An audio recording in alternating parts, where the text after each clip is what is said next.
يا أيها الذين آمنوا ادخلوا في السلم كافة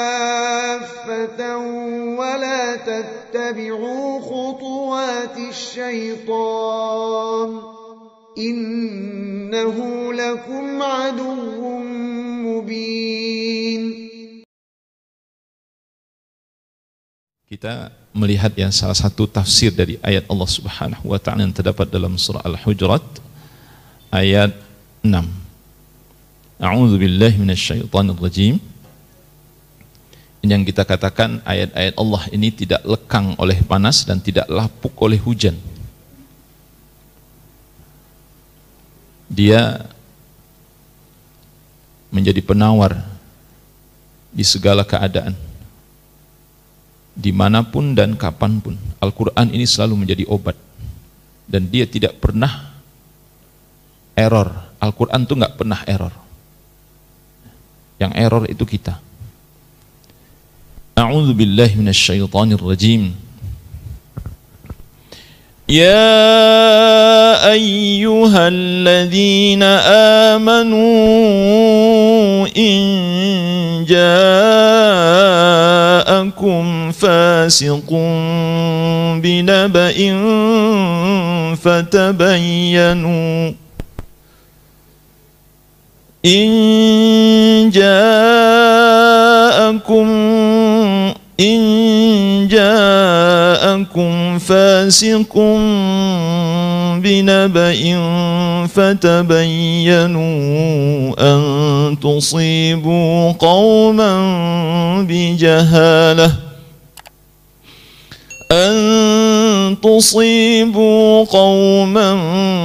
bijahalatin fatusbihu ala ma fa'altum nadimin. Surat Al-Hujurat ayat 6. Wahai orang-orang yang beriman, apabila datang kepada kalian orang-orang fasik dengan membawa berita, maka periksalah dahulu dengan teliti apakah berita itu benar atau tidak, agar kalian tidak menuduh suatu kaum atau agar kalian tidak menimpakan bahaya terhadap suatu kaum lantaran ketidaktahuan kalian atau kebodohan kalian, lalu kalian akan menyesal sebagai akibat dari perbuatan yang telah kalian lakukan itu.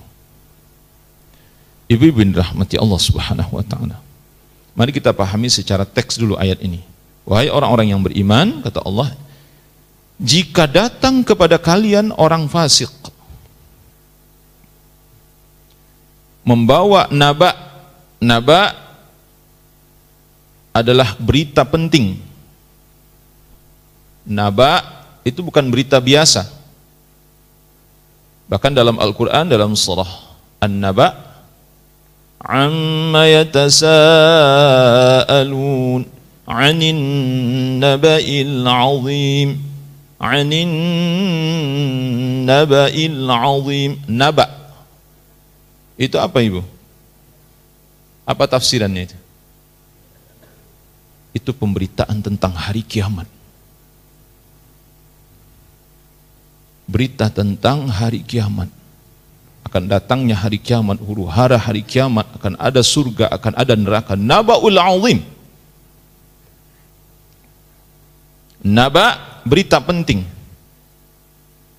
Apabila seorang datang kepadamu membawa satu berita yang penting, Allah mensifatkan orang yang membawa berita ini fasik, karena salah satu di antara orang yang menyampaikan berita itu berpotensi bohong,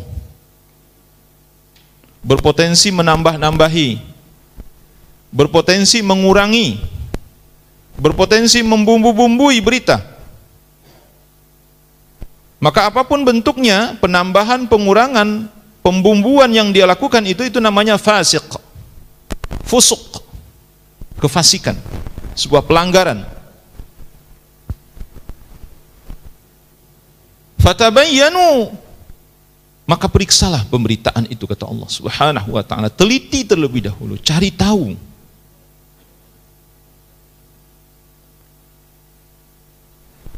Para ulama memaknai kata-kata tabayyanu ini, diamkan dulu. Diamkan sesaat. Jadi terima berita itu, tetapi diamkan dulu. Tenangkan dulu. Fikirkan dulu. Baru kemudian nanti ditanggapi gitu. Baru kemudian nanti kita bereaksi terhadap berita itu. Jadi jangan langsung pas disampaikan langsung memberikan reaksi, jangan. Diamkan dulu. Fikirkan dulu, renungi dulu. Karena ini bukan perkara biasa. Perkara penting.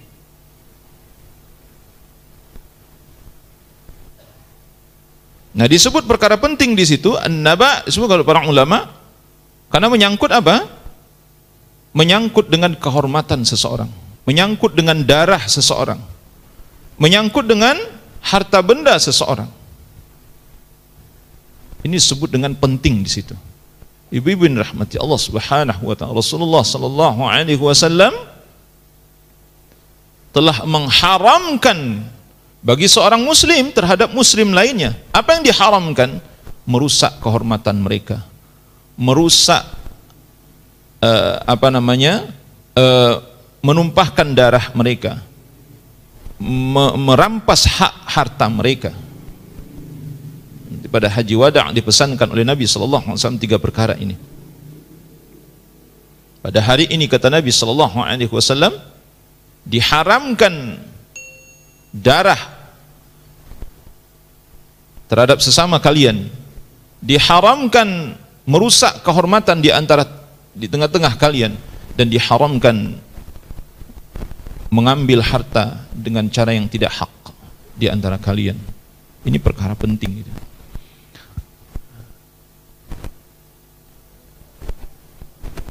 An tusibu qauman bijahalah, agar kalian tidak menimpakan bahaya kepada satu kaum lantaran kebodohan kalian.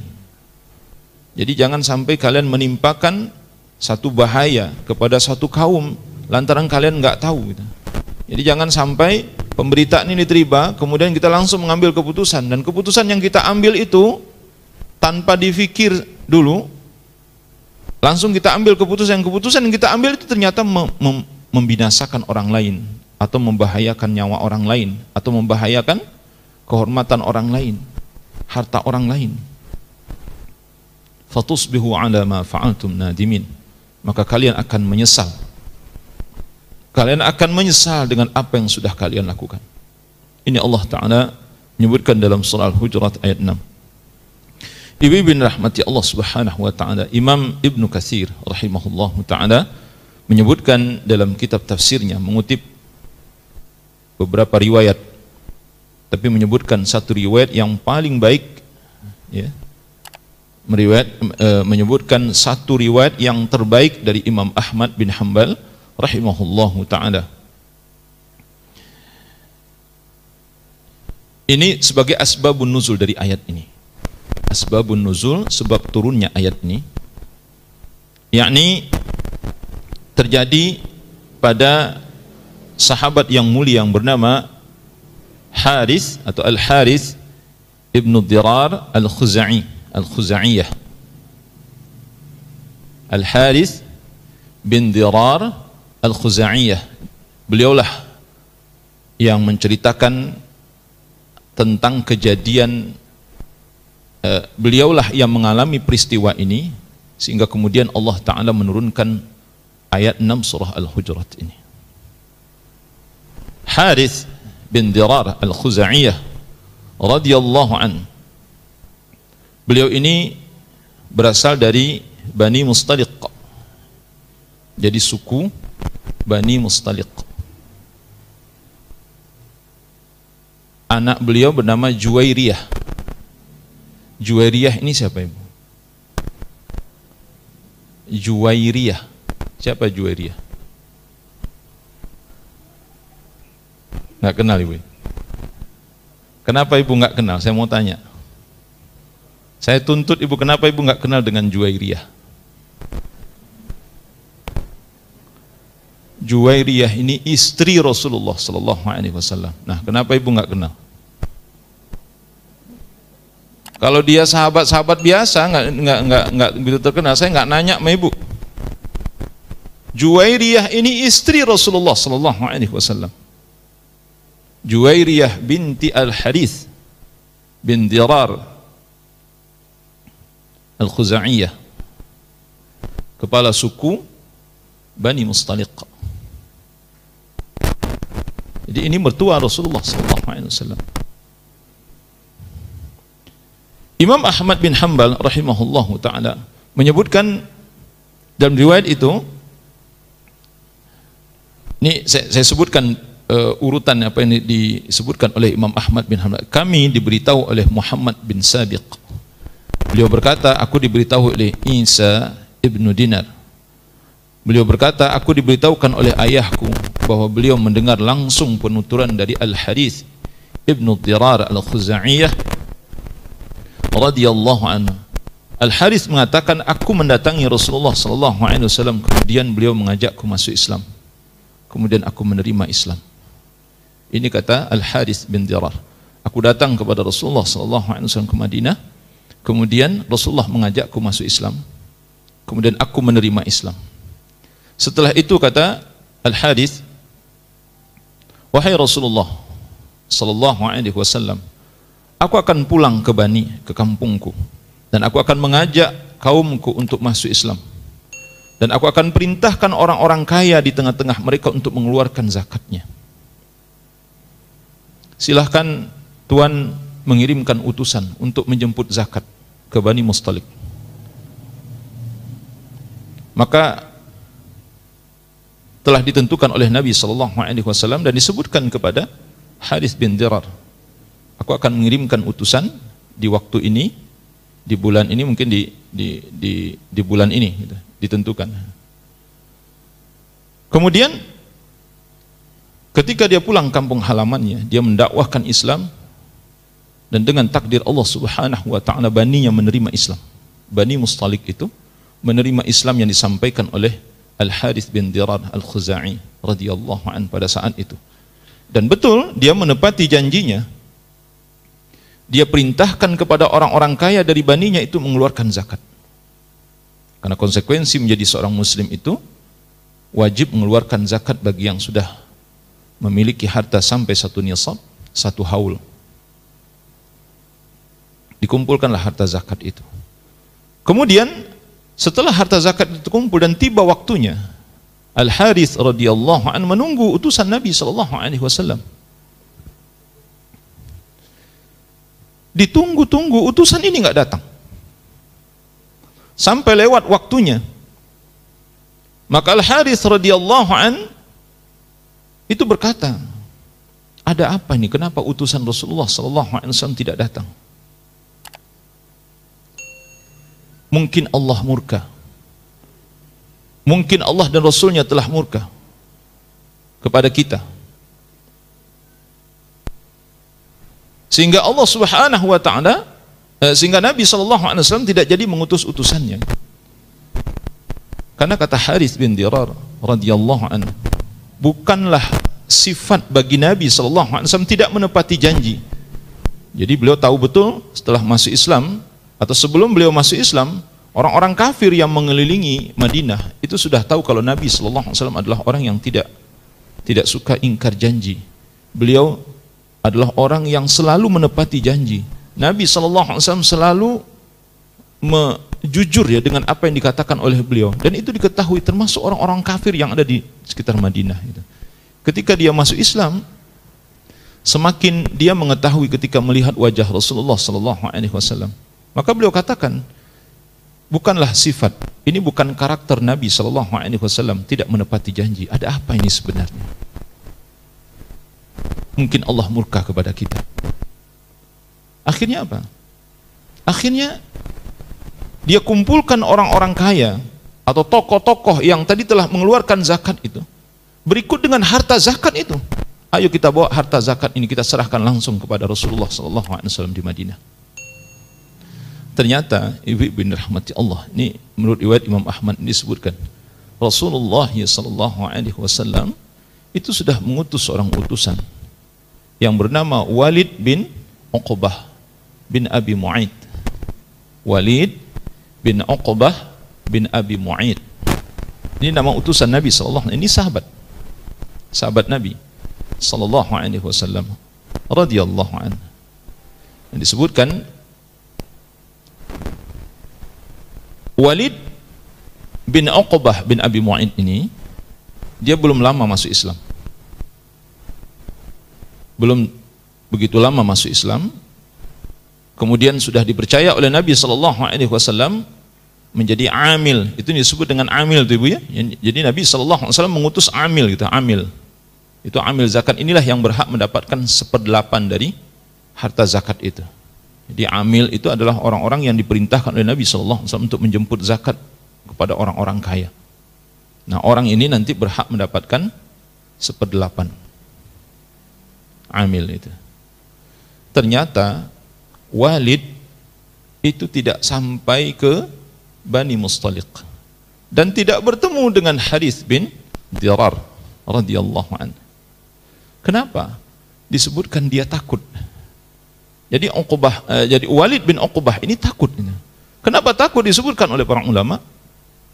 Dia takut itu. Jadi sebelum Islam dulu, sebelum mereka Islam, itu antara Walid dengan Harith ini, atau antara Walid bin Uqbah ini dengan Bani Mustaliq itu, mereka ini ada musuh dulunya.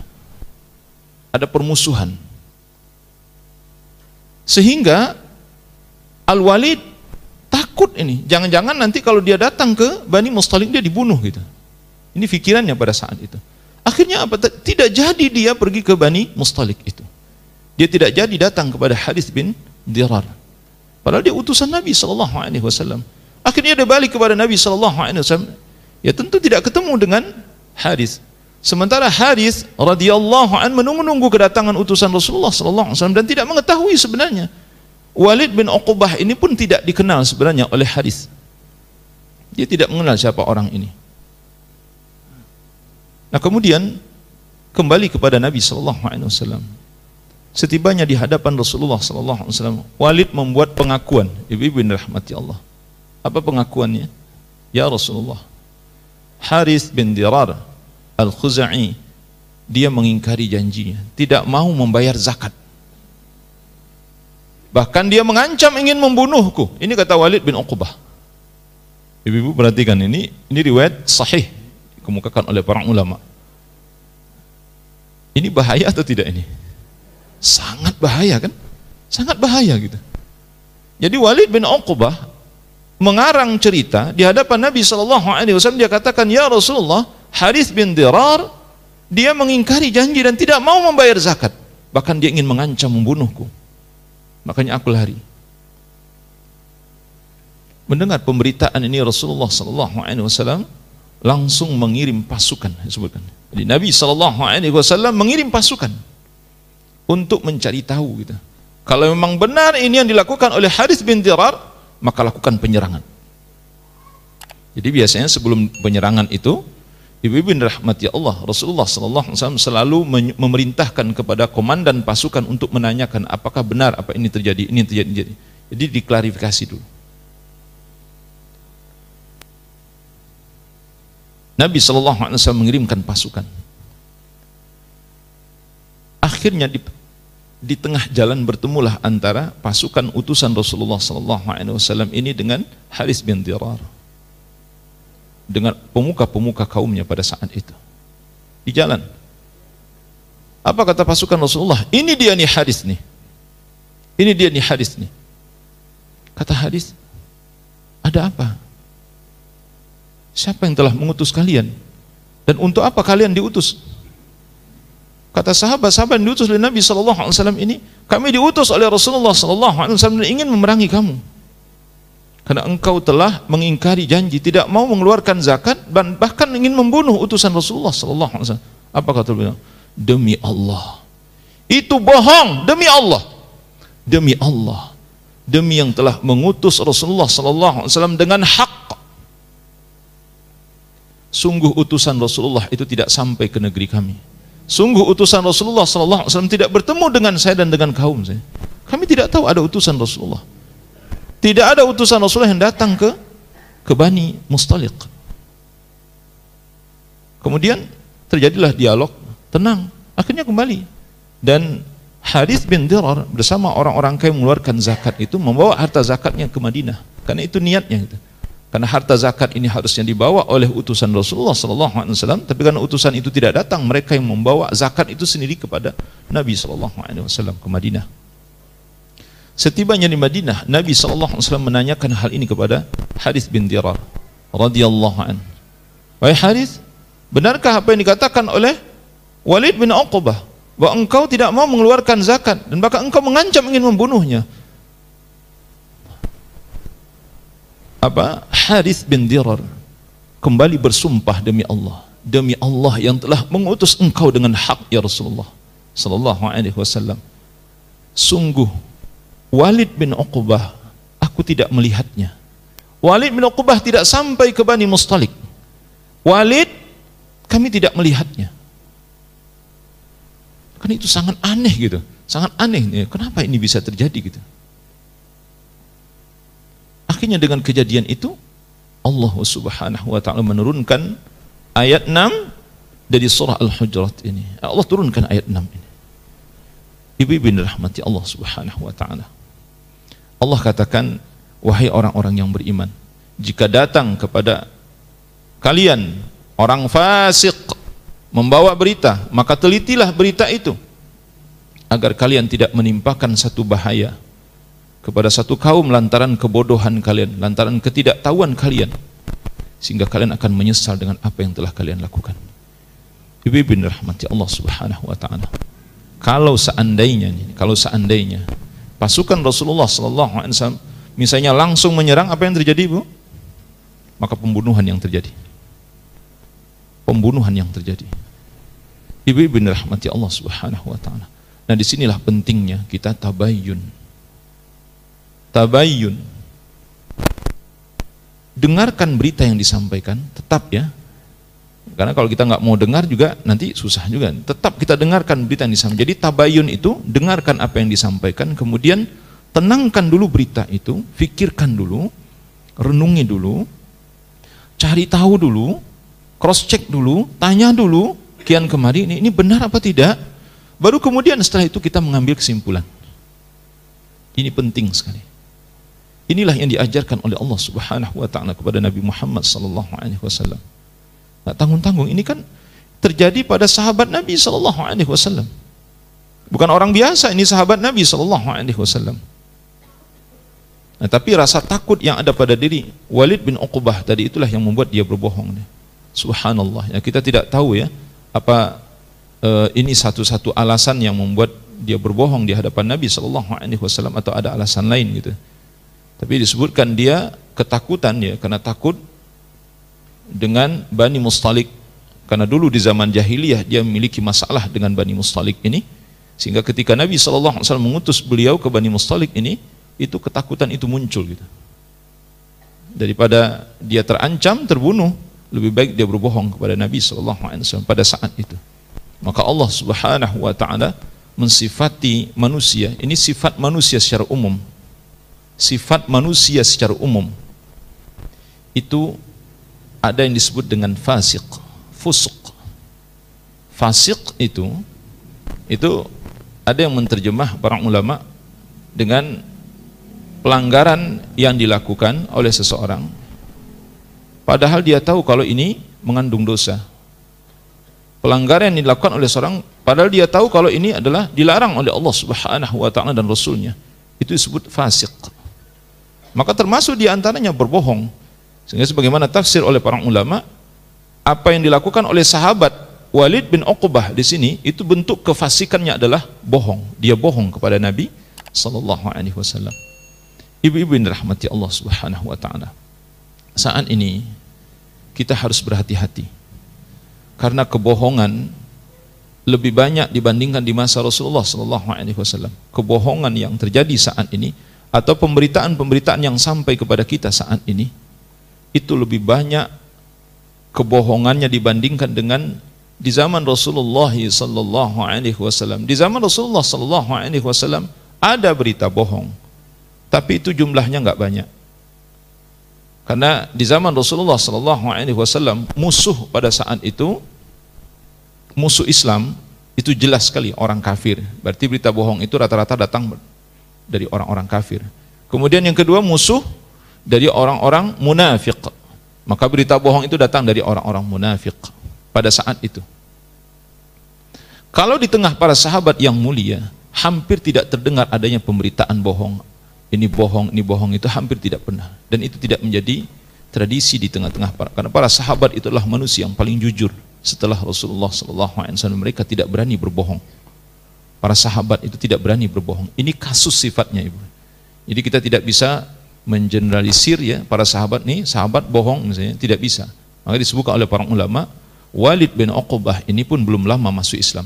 Biasa kan orang yang belum lama ngaji, belum lama belajar itu kadang-kadang sifat-sifat lamanya kan masih ada. Sifat-sifat lama itu kadang-kadang masih muncul dalam dirinya. Tapi kalau dia sudah lama masuk Islam, apalagi sering duduk di majlis Rasulullah, bergaul dengan Rasulullah SAW, tidak diragukan lagi sahabat-sahabat seperti ini. Itu pendiriannya seperti Rasulullah SAW. Mereka sangat takut berbohong, walau dalam perkara-perkara ringan sekalipun. Tidak pernah sahabat itu berbohong. Sahabat adalah manusia paling jujur di muka bumi ini setelah Rasulullah SAW. Jadi beberapa kasus saja yang terjadi. Dan kasus bohong yang banyak terjadi di zaman Nabi itu dilakukan oleh orang-orang kafir, musyrik, kemudian orang-orang munafik.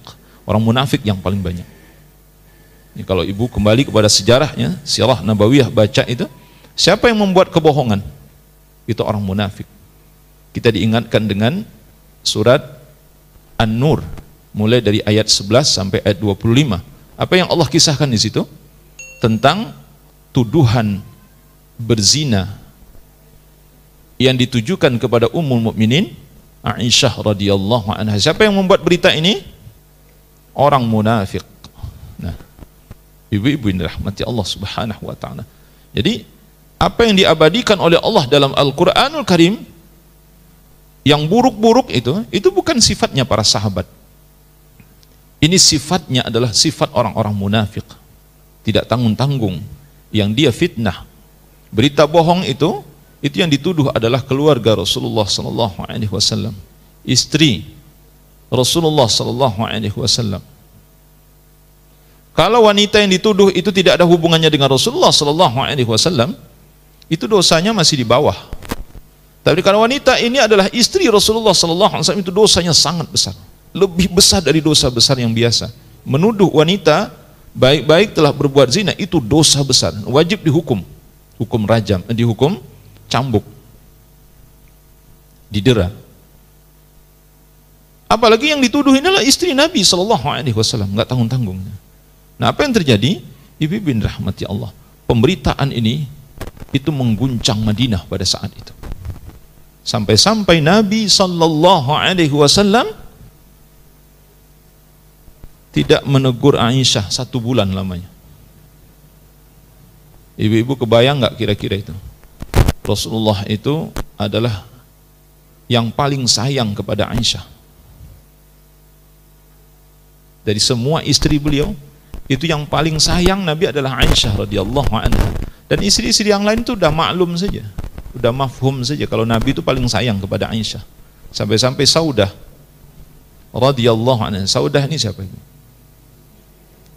Istri Rasulullah sallallahu alaihi wasallam. Kalau ibu nggak tahu juga, saya kasih tahu juga nih. Ya. Saudah itu istri Rasulullah sallallahu alaihi wasallam, dan beliau ini termasuk yang paling tua dari istri Rasulullah. Beliau itu sangat paham kalau Rasulullah itu sangat sayang kepada Aisyah. Sehingga jatah Nabi ke rumah beliau itu kadang-kadang beliau kasih aja ke Aisyah. Karena ya mungkin karena umur beliau sudah tua, kemudian ditambah lagi ya, Aisyah ini memang manja kepada Rasulullah sallallahu alaihi wasallam. Manja. Kalau ibu baca itu berita, Aisyah ini manja, sangat manja kepada Nabi. Sangat manja gitu. Dan kecemburuannya terhadap Nabi itu berlebihan dibandingkan dengan isi-isi yang lainnya. Jadi sangat manja kepada Nabi, dan Nabi sangat memanjakannya. Nabi sangat menyayanginya. Ibu kebayang nggak? Bayangin aja gitu, Bu. betapa sayangnya Nabi kepada beliau, sangat sayang gitu, sangat sayang kepada Aisyah itu. Nah tiba-tiba, ibu-ibu rahmati Allah, tiba-tiba Rasulullah SAW mendengar pemberitaan bahwa Aisyah telah melakukan perbuatan zina dengan sahabat Safwan bin Mu'attal. Terguncang Nabi pada saat itu.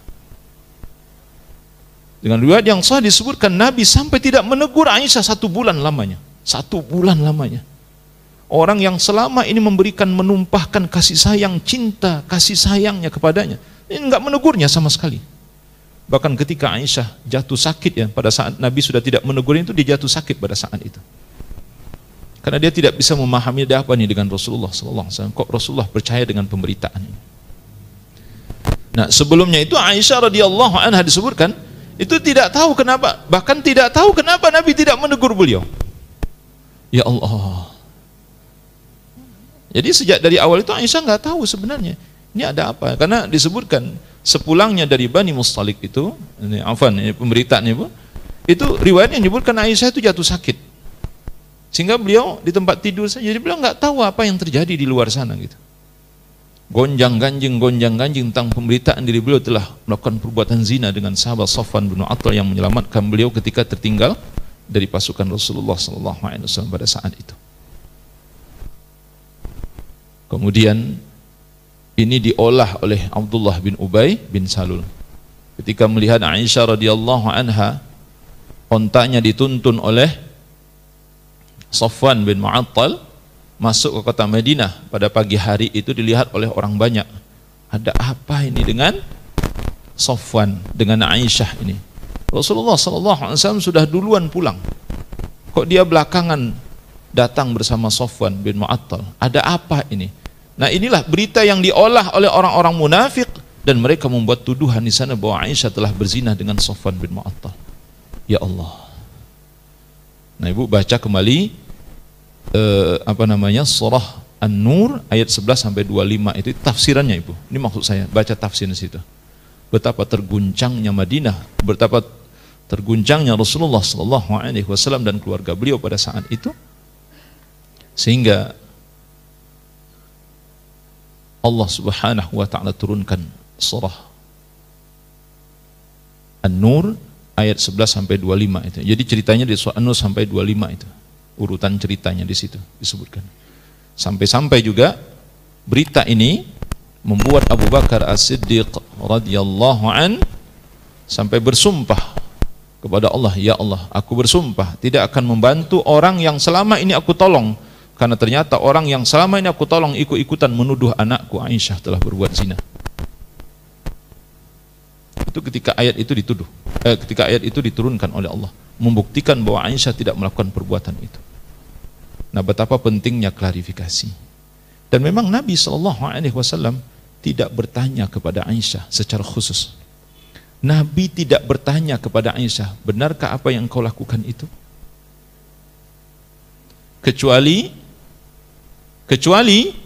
Ibu rahmatullah itu ditanyakan oleh orang tua dari Aisyah radhiyallahu anha kepada Aisyah sendiri.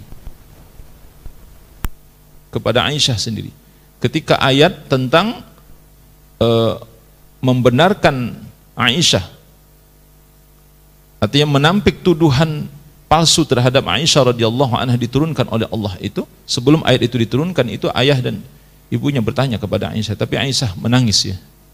Jadi beliau tidak mengeluarkan kalimat apa, cukuplah Allah yang menjadi saksi bagiku, hanya Allah lah pembelaku, hanya Allah yang membuktikan bahwa aku ini tidak bersalah, tidak ada yang bisa menolongku, kata Aisyah. Maka ketika ayat itu diturunkan oleh Allah Subhanahu wa taala, Aisyah radhiyallahu anha itu disebutkan mungkin ada sedikit apa ya di dalam hatinya, agak sedikit marah kepada Nabi pada saat itu. Dia tidak menemui Nabi sama sekali, tapi aku hanya memuji Allah karena Allah lah yang membebaskan aku dari semua tuduhan ini. Itu kan rusak kehormatan orang. Ini terkait, ini naba, ini masalah naba. Pemberitaan yang sangat penting terkait dengan kehormatan orang lain. Bayangkan kalau seandainya berita ini langsung dipercaya, kita langsung percaya, rusak kehormatan seseorang yang selama ini sangat kita cintai, kita sayangi. Ini hubungan suami istri loh. hubungan saudara dengan saudara, hubungan kakak dengan adik. Tidak ada yang lebih dekat di muka bumi ini, tidak ada hubungan yang paling dekat antara orang tua dengan anak, tidak ada yang lebih dekat dari itu. Itu bisa rusak. Tidak ada yang lebih dekat antara suami dengan istri, tidak ada yang lebih dekat dari itu. Itu bisa rusak kalau kita tidak. Nah, ini pentingnya tabayun. Misalnya nih, ada yang udah bawa berita, Bu, suami ibu selingkuh, misalnya. Jangan serius ya Bu ya, saya bikin contoh aja gitu misalnya. Suami ibu selingkuh misalnya, ada yang ngomong begitu. Dan orang yang menyampaikan ini, itu sangat serius sekali. Sangat serius. Dan dalam kehidupan sehari-hari kita lihat, dia termasuk orang yang dipercayalah gitu-gitu. Meski kita tidak terlalu kenal juga dengan dia gitu. Ibu percaya atau tidak dengan pemberitaan itu? Ya alhamdulillah. Alhamdulillah kalau ibu nggak langsung percaya gitu. Maksudnya ibu ya harus tabayun dulu, itu yang disebut dengan tabayun. Pastilah ibu lebih mengenal suami ibu daripada orang yang memberitakan itu kan. Saya lebih kenal dengan suami saya. Saya tahu sifatnya. Saya tahu karakternya. Saya sudah hidup 15 tahun, 20 tahun dengannya. Sedangkan orang yang memberi kabar ini, itu baru bertetanggaan misalnya, baru 5 tahun ini. Saya sudah menjadi istrinya 15 tahun atau 20 tahun. Saya lebih percaya kepada suami saya. Nah, ini bentuk tabayun ini. Tabayun. Tapi kalau ada istri yang suka, biasanya orang-orang yang suka percaya ini Bu, itu biasanya gitu. Dia juga suka bohong. Orang yang suka bohong biasanya kurang tabayun. Ibu-ibu yang dirahmati Allah, orang yang suka bohong nih, nggak jujur, biasanya nggak jujur ke suaminya, nggak jujur ke istrinya. Orang yang begini itu biasanya nggak suka tabayun juga. Jadi ada pemberitaan nanti dia langsung membenarkan berita itu. Nah, dan dia lupa bahwa sikap yang seperti itu akan merugikan suaminya atau merugikan istrinya, merugikan keluarganya secara umum. Ibu-ibu yang dirahmati Allah Subhanahu. Karena banyak sekali sekarang rumah tangga menjadi retak ya. Hubungan suami istri itu menjadi renggang. Bahkan istri tanpa alasan jelas tiba-tiba kadang-kadang minta cerai kepada suaminya. Subhanallah, itu betul. Ya, ini bukan cerita-cerita fiktif, ini bukan cerita bohong. Ada di tengah-tengah masyarakat ini, terutama sekali mereka-mereka yang tidak memahami agama ini dengan baik. Allah Subhanahu wa taala memiliki terapi ya bagi kehidupan kita gitu. Karena seperti yang saya sampaikan tadi, di antara buruknya zaman yang sedang kita lewati saat ini adalah ibu-ibu yang rahmati Allah, itu ghibah seakan-akan halal, atau sebahagian besar dari orang-orang yang kita lihat nih secara umum ya, baik itu di media nih segala macam, mereka begitu mudahnya melakukan ghibah, seakan-akan ghibah ini halal. Mereka begitu mudahnya memfitnah, seakan fitnah itu halal. Mereka begitu mudahnya merendahkan orang lain dengan kata-kata mereka, seakan merendahkan orang lain, menghina, merendahkan orang lain, itu seakan-akan halal. Mereka begitu mudahnya membuat berita bohong, seakan-akan bohong itu halal. Subhanallah, itu yang terjadi saat ini. Dan zaman kita ini, ya, ini termasuk zaman yang disebutkan oleh Nabi SAW, zaman di mana banyak fitnah. Fitnah sangat banyak sekali. Kalau kita tidak berhati-hati, maka kita akan menjadi korban dari fitnah. Dalam satu hadis Rasulullah SAW bersabda, "Badiru bil a'mal fitanan qaqitanil lailil muzlim, yusbihu ar-rajulu mu'minan wa yumsi kafira. Wa yumsi mu'minan wa yusbihu kafira." Kata Nabi SAW, segeralah beramal, jangan menunda amal, kata Nabi SAW, karena akan terjadi fitnah yang sangat banyak, seperti potongan-potongan malam yang gelap. Ini bahasa kiasan dari Nabi SAW. Kata Nabi, segeralah beramal, jangan menunda-nunda amal. Artinya apa? Orang yang tidak terkena fitnah itu adalah orang yang beramal saleh. Maka sibukkan diri dengan amal saleh, jangan menyibukkan diri dengan fitnah. Ini orang ngomong apa, kita tanggapin. Orang ngomong apa nanti ditanggapin. Orang ngomong apa? Ini korban fitnah ini. Makanya saat ini ibu-ibu yang rahmati Allah, orang yang selamat itu adalah orang yang diam. Maka salah satu di antara terapi kalau ingin selamat saat ini, ibu-ibu yang rahmati Allah, diam. Nabi dalam satu hadis, man samata naja. Itu hadisnya singkat sekali. Kata Nabi, siapa yang diam dia akan selamat. Coba ibu perhatikan. Sekarang fitnah, ghibah, adu domba, tajassus, ya, memata-matai orang dan mengorek-ngorek kesalahan orang, itu pekerjaan yang luar biasa saat ini dilakukan oleh sebagian manusia. Bahkan ini dijadikan sebagai penghasilan malah. Kalau di TV-TV malah dijual kan, aib orang lain itu diobral-obral kemudian nanti laku, nah dapat duit dari situ. Subhanallah. Ya. Nah, sekarang di medsos banyak tulisan-tulisan, banyak pemberitaan begini segala macam. Ini manusia, ya, manusia busuk seperti ini akan menanggung siksaan Allah yang sangat pedih. Itu ada manusia spesialis seperti itu, suka menebar keburukan-keburukan orang, mengadu domba satu dengan yang lain, itu ada. Baik itu di YouTube maupun di medsos yang lain seperti apa? Facebook dan lain sebagainya, itu di Instagram itu. Kan ada kerjanya untuk mengadu-ngadu domba orang itu ada. Ada. Kalau kita tidak berhati-hati, semua pemberitaan itu kita tanggapin. Semua pemberitaan itu kita masukkan ke dalam hati. Nanti hati kita menjadi rusak. Makanya orang-orang yang selamat adalah orang yang diam. Diam artinya mungkin ya dia lihat beritanya sudah hapus, enggak ditanggapin sama sekali, anggap kabar burung saja. Inilah orang yang selamat insya Allah. Karena saat ini betul-betul zaman merusak hati kita. Pemberitaan-pemberitaan bohong, pemberitaan yang tidak jelas, pemberitaan yang belum jelas asal usulnya, itu sudah dikemukakan. Padahal ini menyangkut dengan kehormatan orang lain. Ibu bin rahmati Allah subhanahu wa ta'ala. Kata Nabi SAW, sibukkan diri kalian dengan amal. Makanya orang yang terus beramal, dia nggak akan peduli dengan pemberitaan itu.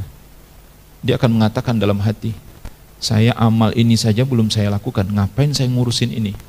Makanya sebagai seorang mukmin, Ibu bin rahmatullah, tidak ada jalan lain, sibukkan diri dengan amal. Kalau ibu baca Al-Quran, setiap hari baca terjemahannya, baca tafsirnya, gitu, itu aja sudah tidak bisa kita ngurusin orang lain. Benar? Ibu baca Al-Quran, baca maknanya, baca tafsirnya, itu udah nggak sempat kita ngurusin yang lain gitu sebenarnya. Gitu. Makanya orang yang suka ngurusin isu yang nggak jelas begitu, itu orang nggak punya kerjaan, orang kurang amal. Maka Nabi suruh kita beramal, sibukkan diri kalian dengan amal, saya kalian tidak akan ngurusin hal yang seperti itu insya Allah. Nabi mengatakan fitnah itu seperti potongan-potongan malam yang gelap, kaqita'in lail mudlim, seperti potongan malam yang gelap. Ada orang yang di pagi hari Muslim, di sore harinya telah berubah menjadi kafir. Di pagi hari dia masih berstatus Muslim, di sore harinya berubah menjadi kafir. Nah ini karena terlalu banyak ngurusin fitnah. Orang lain ya diurusin, dirinya nggak diurusin. Ini bahayanya manusia seperti ini.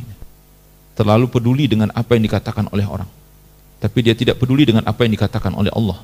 Apa yang dikatakan oleh Allah dalam Al-Quran nggak pernah dia baca, nggak pernah dia peduli dengan apa yang dikatakan oleh Allah. Nah Al-Quran nggak dibaca. Apa yang dikatakan oleh Rasulullah SAW nggak peduli. Apa yang dikatakan oleh manusia sangat peduli dia. Ini manusia sesat.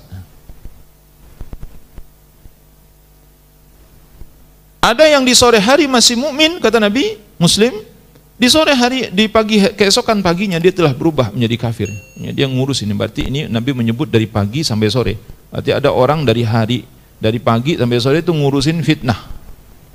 Ada orang ngurusin dari mulai malam sampai subuh ngurusin fitnah, akhirnya pagi menjadi kafir. Nggak tanggung-tanggung. Ia bi'u dinahu bi'ardi minad dunya. Dia menjual agamanya ini dengan segelintir dunia. Dia menjual agamanya untuk mendapatkan segelintir dunia. Ibu-ibu yang dirahmati Allah Subhanahu wa ta'ala. Sebagai penutup dari bahasan ini, saya ingin sebutkan saja. Kalau ada yang bawa berita misalnya, berita itu kebetulan yang diomongin siapa?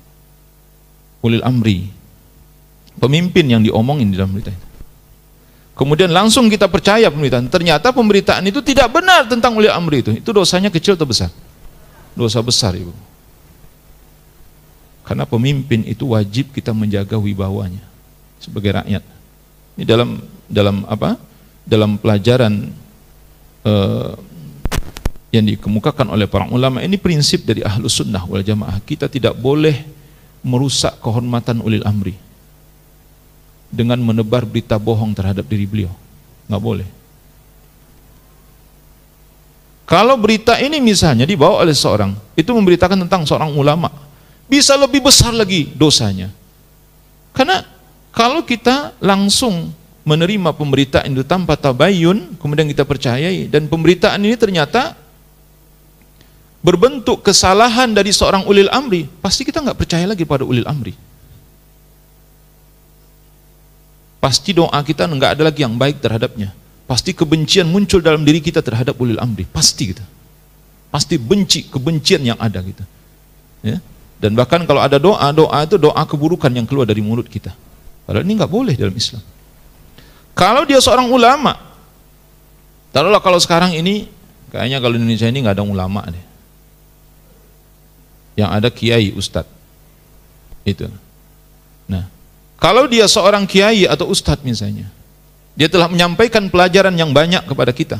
Kemudian ada orang yang menyampaikan berita tentang satu aib lah, satu keburukan tentang dirinya.